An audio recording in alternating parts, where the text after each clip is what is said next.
మీరు ఎప్పుడైనా చద్దన్నం తిన్నారా? తయారు చేసే విధానం నేను చెప్తాను చూడండి.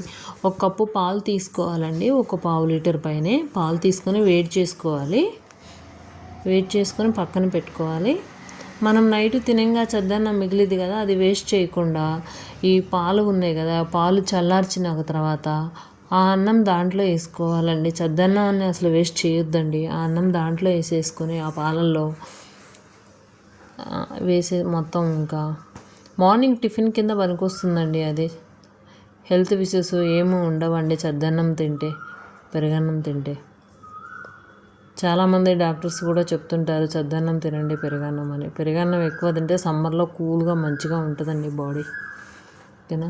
అలా పాలు పోసి అలా కలుపుకున్నామండి. ఆ మిగిలిన అన్నం వేసేసుకొని, అన్నం వేస్ట్ చేయకుండా ఆ పెరుగండి ఒక కప్పు పెరిగేసుకోవాలి. ఏ కప్పుతో అయితే పాలు తీసుకున్నా ఆ కప్పు పెరిగేసుకోవాలి.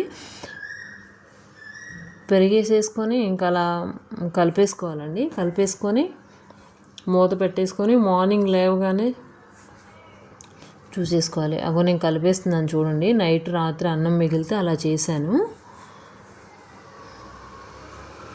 తోడేశాను. మార్నింగ్ అలా చూడండి ఎలా అయిందో పెరుగన్నం.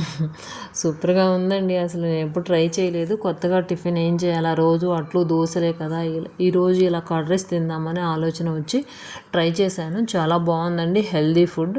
ప్రతి ఒక్కరు ట్రై చేసి తిని చూడండి. ఎంత హెల్దీ అంటే అంత హెల్దీ ఫుడ్. అది బాగుందండి. అసలు నేను ఎప్పుడు ఇలాంటి ఫుడ్ తినలేదు. దోశలు అట్లు ఇవన్నీ, ఇడ్లీ రోజు ఇవన్నీ తినే బదులు ఒక్కరోజు కర్డ్ రైస్ ట్రై చేసి చూడండి. ఎంత బాగుందో మీకే అర్థమవుతుంది. అది ఫుడ్ చాలా అంటే చాలా హెల్దీ ఫుడ్ అండి. మనం హాస్పిటల్కి పెట్టి అవన్నీ చేసే బదులు ముందు కర్డ్ రైస్ తిని ఒకసారి చూడండి. Thank you.